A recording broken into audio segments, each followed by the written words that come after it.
আসসালামু আলাইকুম সুপ্রিয় শিক্ষার্থীরা, তোমরা কেমন আছো? আশা করি ভালো আছো। আজকে আমরা গ্রামারের অত্যন্ত গুরুত্বপূর্ণ একটা টপিক নিয়ে কথা বলবো, যেটা নিয়ে আমরা ইতিপূর্বে কথা বলেছিলাম বেসিক কনসেপ্ট অফ ফ্রেজের যে সকল বেসিক জিনিসগুলো নিয়ে ছিল সেগুলো নিয়ে আমরা কথা বলেছিলাম নাউন ফ্রেজ নিয়ে। আজকে আমরা কথা বলবো হচ্ছে অ্যাডজেক্টিভ ফ্রেজ এবং অ্যাডভার্ব ফ্রেজ নিয়ে আমরা কথা বলবো। তো আমরা কথা না বলিয়ে সরাসরি আমরা বোর্ডে চলে যাচ্ছি। আমি আগে থেকে এখানে লিখে রাখলাম, যেহেতু দীর্ঘ সময়ের প্রয়োজন এগুলো লিখতে, এই জন্য আমি আগে থেকেই লিখে রাখলাম হচ্ছে অ্যাডজেক্টিভ ফ্রেজ। আমরা গত ক্লাসে পড়েছিলাম যে ফ্রেজ কি, একের অধিক ওয়ার্ড যখন হবে তখন সেটা হচ্ছে ফ্রেজ, হোক সেটা যে কোনো ফ্রেজ হোক, তবে সেটা ফ্রেজ। একটার বেশি ওয়ার্ড যখন থাকবে তখন সেটা হচ্ছে ফ্রেজ হবে। তো আজকে আমরা পড়ব হচ্ছে অ্যাডজেক্টিভ ফ্রেজের যে বেসিক যে সংজ্ঞাটা, আগে আমাদেরকে বেসিক জানতে হবে। বেসিক না জানলে আমরা শর্টকাট টেকনিকের মাধ্যমে সবসময় আমরা সমাধান করতে পারবো না, এই জন্যই আমাদেরকে বেসিক জানতে হবে। যে ফ্রেজ অ্যাডজেক্টিভের কাজ করে তাকে অ্যাডজেক্টিভ ফ্রেজ বলে। আমি আবার বলছি, যে ফ্রেজ অ্যাডজেক্টিভের কাজ করে তাকে অ্যাডজেক্টিভ ফ্রেজ বলে। অ্যাডজেক্টিভ যে কাজ করে অ্যাডজেক্টিভ ফ্রেজ সেই একই কাজ করে, অর্থাৎ বাক্যে অ্যাডজেক্টিভ যেখানে যেখানে বসে অ্যাডজেক্টিভ ফ্রেজও সেই একই অবস্থানে বসে। আমি আবার বলছি, অ্যাডজেক্টিভ বাক্যে যেখানে যেখানে বসে অ্যাডজেক্টিভ ফ্রেজও সেই একই অবস্থানে বসে। প্রথমত এখানে আমি যেই সকল উদাহরণগুলো দিয়েছি এ সবগুলো হচ্ছে অ্যাডজেক্টিভ ফ্রেজ। এখন এগুলো কিভাবে হলো সেগুলো আমরা যাচ্ছি। আমি আবার বলছি, যেই ফ্রেজ অ্যাডজেক্টিভের কাজ করে সেটা হচ্ছে অ্যাডজেক্টিভ ফ্রেজ। অ্যাডজেক্টিভ বাক্যে যেখানে যেখানে বসবে অ্যাডজেক্টিভ ফ্রেজগুলোও সেই একই অবস্থানে বসবে। আমি এখানে প্রথমে লিখলাম, mister Chowdhury is a man of death. আমরা জানি নাউন যখন কোনো কিছুর ব্যাপারে যখন অতিরিক্ত তথ্য দেয় তখন সেটা হচ্ছে অ্যাডজেক্টিভ। আমি শর্টকাটটা বলে দিচ্ছি, নাউনের পরে প্রিপজিশন অথবা পার্টিসিপল দিয়ে শুরু হওয়া ফ্রেজটা হচ্ছে অ্যাডজেক্টিভ ফ্রেজ। আমি আবার বলছি, নাউনের পরে প্রিপজিশন অথবা পার্টিসিপল দিয়ে শুরু হওয়া ফ্রেজটা হচ্ছে অ্যাডজেক্টিভ ফ্রেজ। যেমন আমি অফ ডেট এটার নিচে আন্ডারলাইন করলাম, এখানে নাউন আছে, কি আছে? নাউন আছে ম্যানটা হচ্ছে নাউন। অতএব নাউনের পরে প্রিপজিশন দিয়ে শুরু হয়েছে একটা ফ্রেজ, প্রিপজিশনের পরে যেই ফ্রেজটা শুরু হয়েছে সেটা হচ্ছে অ্যাডজেক্টিভ ফ্রেজ। আমি আশা করি বুঝাতে পেরেছি। আমি আরেকটা উদাহরণ বলছি, the man in the street knows it. আমরা কি বললাম? প্রথম যে শর্টকাটটা, নাউনের পরে প্রিপজিশন অথবা পার্টিসিপল দিয়ে শুরু হওয়া ফ্রেজটা হচ্ছে অ্যাডজেক্টিভ ফ্রেজ।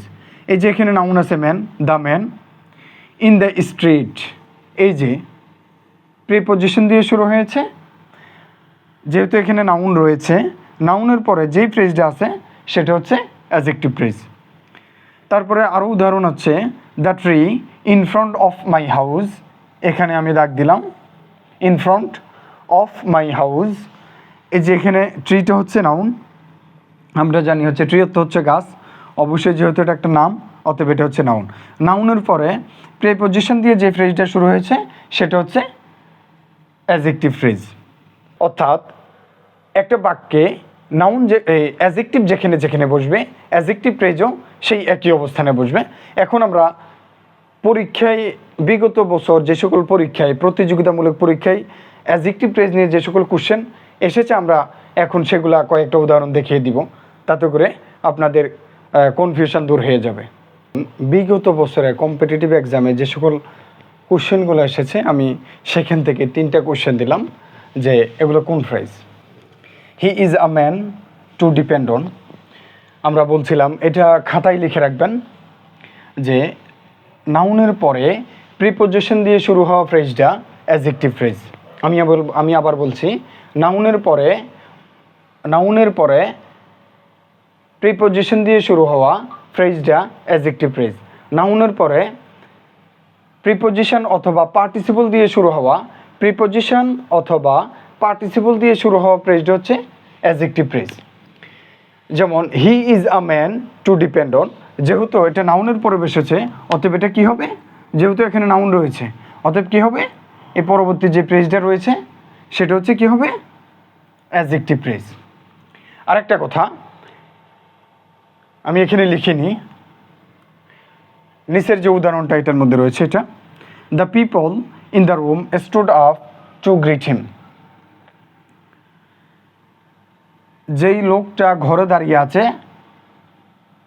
দাঁড়িয়েছিল তাকে কি করার জন্য, মানে হচ্ছে অভিবাদন জানানোর জন্য।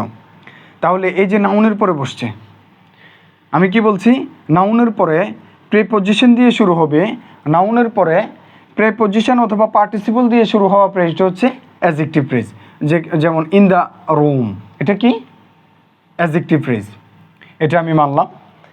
কিন্তু পরীক্ষায় যদি এটা যেহেতু প্রিপজিশন দিয়ে শুরু হয়েছে, এটা প্রিপজিশনাল ফ্রেজও হতে পারে। তবে বাক্যে যদি অপশনে যদি অ্যাডজেক্টিভ ফ্রেজ থাকে এবং প্রিপজিশনাল ফ্রেজ দুইটাই থাকে, আমাদেরকে দেখাতে হবে অবশ্যই অ্যাডজেক্টিভ ফ্রেজ। কারণ এটা হচ্ছে জন্মগতভাবে, বাই ডিফল্ট জন্মগতভাবে এটা হচ্ছে প্রিপজিশনাল ফ্রেজ, কিন্তু ফাংশনালি এটা হচ্ছে অ্যাডজেক্টিভ ফ্রেজ। আমাদেরকে অবশ্যই এই অ্যাডজেক্টিভ ফ্রেজ দেখাতে হবে। কেননা জন্মগতভাবে এটা যদিও হচ্ছে প্রিপজিশনাল ফ্রেজ, কিন্তু ফাংশনালি যেহেতু কাজ করছে তাই এটাকে হচ্ছে অ্যাডজেক্টিভ ফ্রেজ আমরা দেখাতে হবে। যদি অপশনে যদি অ্যাডজেক্টিভ ফ্রেজ না থাকে সেক্ষেত্রে আমরা প্রিপজিশনাল ফ্রেজ দেখাবো। আশা করি আমি বুঝাতে পেরেছি। আমি আবার বলছি, বাক্য যদি প্রিপজিশন, এটা যেহেতু প্রিপজিশন দিয়ে শুরু হয়েছে অতএব স্বাভাবিকভাবে আমি বলছি, প্রথম যেহেতু এটা প্রিপজিশন দিয়ে শুরু হয়েছে অতএব এটা হচ্ছে প্রিপজিশন ফ্রেজ। কিন্তু এটা হচ্ছে মূলত হচ্ছে এখন হচ্ছে এটা অ্যাডজেক্টিভ ফ্রেজ, কেননা এটা নাউনের পরে বসছে। একটা বাক্যে যখন মানে প্রিপজিশন নাউনের পরে প্রিপজিশন দিয়ে শুরু হবে সেটা হচ্ছে অ্যাডজেক্টিভ ফ্রেজ। কিন্তু যেহেতু এটা প্রিপজিশনও রয়েছে অতএব এটাকে আমরা প্রিপজিশন ফ্রেজও বলতে পারি। তবে যখন একটা বাক্যে যখন এটাকে দেওয়া হবে এবং অপশনে থাকবে অ্যাডজেক্টিভ ফ্রেজ এবং হচ্ছে না প্রিপজিশনাল ফ্রেজ, তখন আমাদেরকে উত্তর করতে হবে হচ্ছে অ্যাডজেক্টিভ ফ্রেজ। আর যদি অপশনে যদি অ্যাডজেক্টিভ ফ্রেজ না থাকে সেক্ষেত্রে আমাদেরকে প্রিপজিশনাল ফ্রেজ দেখাতে হবে। আমি আশা করি বুঝাতে পেরেছি। তারপরে আমি আরেকটা এখানে উদাহরণ দিলাম, there is no hard and fast. Hard and ফাস্টের নিচে আন্ডারলাইন করলাম। আমরা এতক্ষণ বললাম হচ্ছে যে নাউনের পরে প্রিপজিশন অথবা পার্টিসিপল দিয়ে শুরু হওয়া যে ফ্রেজটা সেটা হচ্ছে অ্যাডজেক্টিভ ফ্রেজ, কিন্তু এখানে প্রিপজিশন দিয়ে কোনো ফ্রেজ শুরু হয়নি। আমি প্রথমে বলছি কি বলছি, একটা বাক্যে অ্যাডজেক্টিভ যেখানে বসে অ্যাডজেক্টিভ ফ্রেজও সেখানে বসে। আমি আবার বলছি, একটা বাক্যে অ্যাডজেক্টিভ যেখানে বসে অ্যাডজেক্টিভ ফ্রেজও সেখানে বসে। অর্থাৎ আমরা জানি নাউনের পূর্বে অ্যাডজেক্টিভ বসে। এখানে রুলটা কি, রুল হচ্ছে নাউন, আর এখানে নোটা হচ্ছে ডিটারমাইনার। ডিটারমাইনারের উপরে যদি একটা ওয়ার্ড থাকে সেটা হচ্ছে নাউন, যদি দুইটা থাকে তাহলে প্রথমটা হচ্ছে নাউন, দ্বিতীয়টা হচ্ছে যেমন ডিটারমাইনার, এটা হচ্ছে ডিটারমাইনার। ডিটারমাইনারের পরে যদি একটা ওয়ার্ড থাকে তাহলে সেটা হচ্ছে নাউন, যদি দুইটা ওয়ার্ড থাকে তাহলে প্রথম ওয়ার্ডটা হচ্ছে অ্যাডজেক্টিভ, দ্বিতীয় ওয়ার্ডটা হচ্ছে নাউন। এই যে দ্বিতীয় ওয়ার্ড এটা হচ্ছে নাউন, প্রথম যে ওয়ার্ডটা সেটা হচ্ছে অ্যাডজেক্টিভ। অর্থাৎ ডিটারমাইনার এবং নাউনের মাঝখানে যেটা বসবে সেটা হচ্ছে অ্যাডজেক্টিভ। অথবা আমি বুঝাতে পেরেছি, there is no hard and fast rule in the film making. এটা কি, যেহেতু নাউনের পূর্বে বসেছে অতএব এটা হচ্ছে অ্যাডজেক্টিভ ফ্রেজ। আশা করি বুঝাতে পেরেছি। এতক্ষণ আমরা অ্যাডজেক্টিভ ফ্রেজ নিয়ে কথা বললাম, এখন কথা বলবো হচ্ছে অ্যাডভার্বিয়াল ফ্রেজ। অ্যাডভার্ব, যে শব্দটা অ্যাডভার্বের কাজ করে তাকে অ্যাডভার্ব ফ্রেজ বলে। বাক্যে অ্যাডভার্ব যেখানে বসতে পারে অ্যাডভার্বিয়াল ফ্রেজও সেখানে বসতে পারে। আমি আবার বলছি, বাক্যে অ্যাডভার্ব যেখানে বসতে পারে অ্যাডভার্বিয়াল ফ্রেজও সেখানে বসতে পারে। শুধু অ্যাডভার্ব ফ্রেজ না, বাক্যে অ্যাডভার্ব যেখানে বসবে অ্যাডভার্বিয়াল ফ্রেজও সেখানে বসতে পারে এবং অ্যাডভার্বিয়াল ক্লোজও সেখানে বসতে পারে। আমরা যদি আগে আমাদেরকে বেসিক যে জিনিসটা সেটা জানতে হবে। ভার্বকে হয়ার, হয়েন, হোয়াই, হাউ দিয়ে প্রশ্ন করে যে উত্তর পাই সেটা হয়তো অ্যাডভার্ব হবে, অথবা অ্যাডভার্ব ফ্রেজ হবে, অথবা অ্যাডভার্বিয়াল ক্লজ হবে। আমি আবার বলছি, ভার্বকে হয়ার, হয়েন, হোয়াই, হাউ দিয়ে প্রশ্ন করে যে উত্তর পাওয়া যায় সেটা হয়তো অ্যাডভার্ব হবে, না হয় অ্যাডভার্ব ফ্রেজ হবে, না হয় অ্যাডভার্বিয়াল ক্লজ হবে। আশা করি আমি বুঝাতে পেরেছি। এগুলো বোর্ডের মধ্যে, এই যে সংখ্যাগুলো লিখলাম এগুলো বোর্ডের মধ্যে খাতার মধ্যে লিখে নেবেন, যে একটা বাক্যে অ্যাডভার্ব যেখানে যেখানে বসে, অ্যাডভার্বিয়াল ফ্রেজও সেখানে সেখানে বসতে পারে, অ্যাডভার্বিয়াল ক্লোজও সেখানে সেখানে বসতে পারে। আমরা যখন ভার্বকে হোয়াই, হয়েন, হাউ, হয়ার এগুলো দিয়ে যখন প্রশ্ন করে যে উত্তর পাবো সেটা হচ্ছে অ্যাডভার্বিয়াল ফ্রেজ। এখানে কয়েকটা উদাহরণ দিয়ে রাখলাম, যে আমি এখন আন্ডারলাইন করিনি। আমি বললাম he is in the room, সে কোথায় আছে? রুমে আছে। ভার্ব কি? প্রশ্ন করুন তো, কোথায় আছে? রুমে আছে। আমরা এটা হচ্ছে হয়ার দিয়ে প্রশ্ন করতে পারি। ভার্বকে যেহেতু আমরা হয়ার দিয়ে প্রশ্ন করতে পেরেছি, অতএব এটা হচ্ছে অ্যাডভার্বিয়াল ফ্রেজ।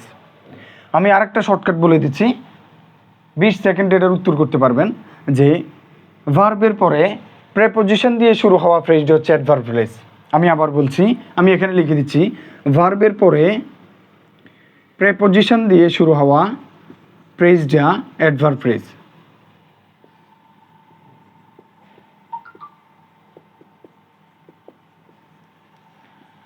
প্রেপোজিশন দিয়ে শুরু হওয়া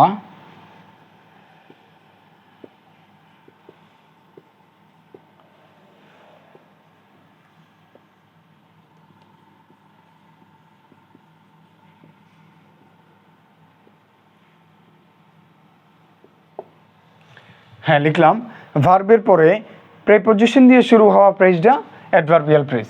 আমি আবার বলছি, এটার খাতায় লিখে নেবেন, ভার্বের পরে প্রেপোজিশন দিয়ে শুরু হওয়া ফ্রেজটা অ্যাডভার্বিয়াল ফ্রেজ। যেমন এই যে এখানে ভার্ব রয়েছে, আর ফ্রেজটা কি দিয়ে শুরু হয়েছে? প্রেপোজিশন দিয়ে শুরু হয়েছে। অতএব যেহেতু প্রেপোজিশন দিয়ে শুরু হয়েছে, ভার্বের পরে যেহেতু প্রেপোজিশন দিয়ে শুরু হয়েছে, অতএব এটা হচ্ছে অ্যাডভার্বিয়াল ফ্রেজ। এখন অপশনে যদি প্রিপোজিশন ফ্রেজ এবং অ্যাডভার্ব ফ্রেজ দুইটাই থাকে, তাহলে আমাদেরকে অবশ্যই উত্তর করতে হবে যে অ্যাডভার্ব ফ্রেজ। জন্মগতভাবে এটা হচ্ছে প্রিপোজিশনাল ফ্রেজ, কিন্তু ফাংশনালি এটা হচ্ছে অ্যাডভার্বিয়াল ফ্রেজ। অতএব আমাদেরকে সবসময় ফাংশনকে গুরুত্ব দিতে হবে। তবে অপশনে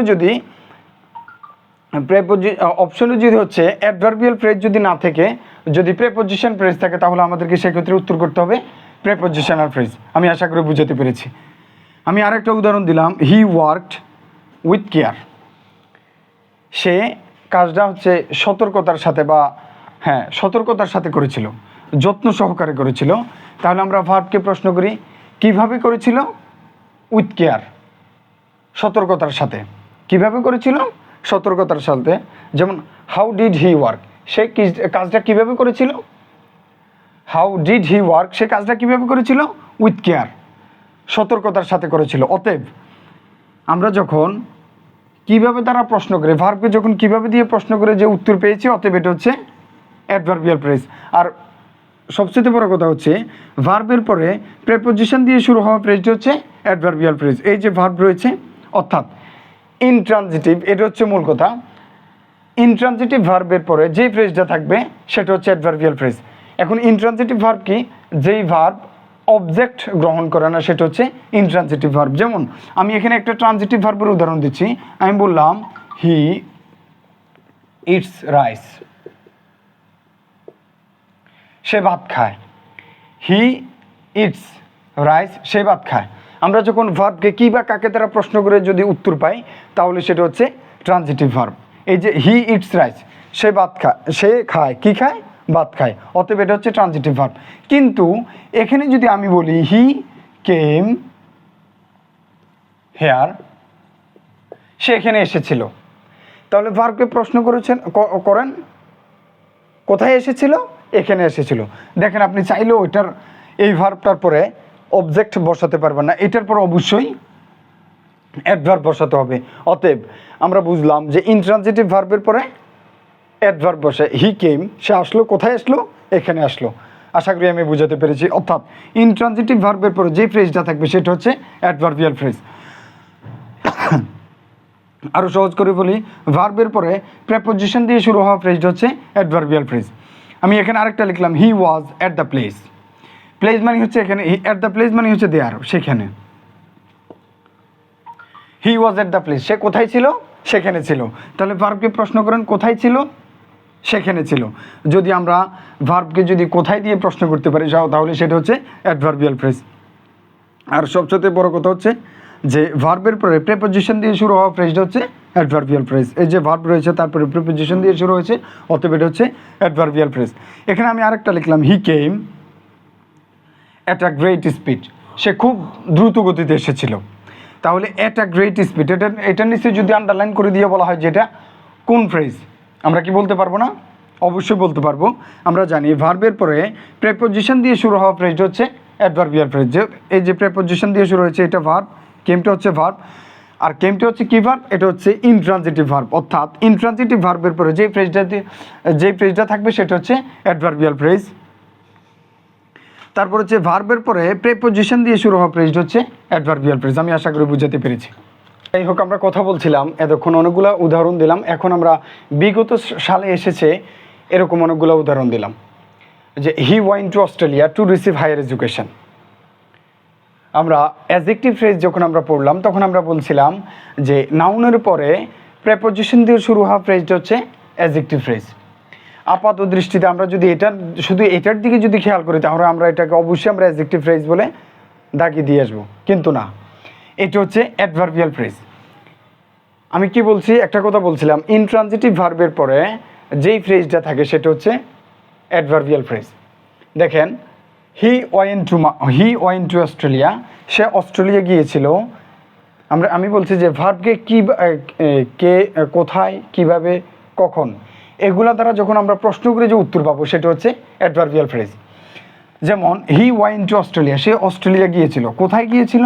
অস্ট্রেলিয়া গিয়েছিল। কেন গিয়েছিল? To receive higher education. এই যে ভার্বকে প্রশ্ন করে যে উত্তর পেলাম, কেন গিয়েছিল? টু রিসিভ হায়ার এডুকেশন, উচ্চশিক্ষার জন্য গিয়েছিল। তাহলে এটা কি ফ্রেজ? এটা হচ্ছে অ্যাডভার্বিয়াল ফ্রেজ। আমি বুঝাতে পেরেছি। যদি কেউ শুধু এটার দিকে যদি খেয়াল করে, অস্ট্রেলিয়া এটা যদি নাউন, হ্যাঁ, আপাত দৃষ্টিতে যদি এটার দিকেই যদি খেয়াল করে তাহলে সেটা অবশ্যই অ্যাডজেক্টিভ ফ্রেজ বলে দাগিয়ে চলে আসবে, কিন্তু না, এটা হচ্ছে অ্যাডভার্ব ফ্রেজ। আমি আশা করি বুঝাতে পেরেছি। হি ওয়েন্ট টু অস্ট্রেলিয়া, সে অস্ট্রেলিয়া গিয়েছিল। কেন গিয়েছিল? উচ্চশিক্ষা গ্রহণ করার জন্য। এই যে কেন দিয়ে, ভার্বকে কেন দিয়ে প্রশ্ন করে উত্তর পেয়েছে, অথবা এটা হচ্ছে অ্যাডভার্ব ফ্রেজ। দ্বিতীয় নম্বরে, our class begins in January, আমাদের ক্লাস কখন শুরু হয়? জানুয়ারি মাসে শুরু হয়। এই যে ভার্বের পরে কি দিয়ে শুরু হয়েছে? প্রেপোজিশন দিয়ে শুরু হওয়া ফ্রেজটা হচ্ছে অ্যাডভার্ব ফ্রেজ। তবে এই বিগিনসটা হচ্ছে ইনট্রানজিটিভ ভার্ব। আমরা জানি ইনট্রানজিটিভ ভার্ব হচ্ছে অবজেক্ট গ্রহণ করে না, যেটার পরে অবজেক্ট থাকবে না, অবজেক্ট, এই ভার্বটা হচ্ছে এটার পরে সবসময় অ্যাডভার্ব বসাতে হবে। অতএব এটা হচ্ছে অ্যাডভার্ব ফ্রেজ।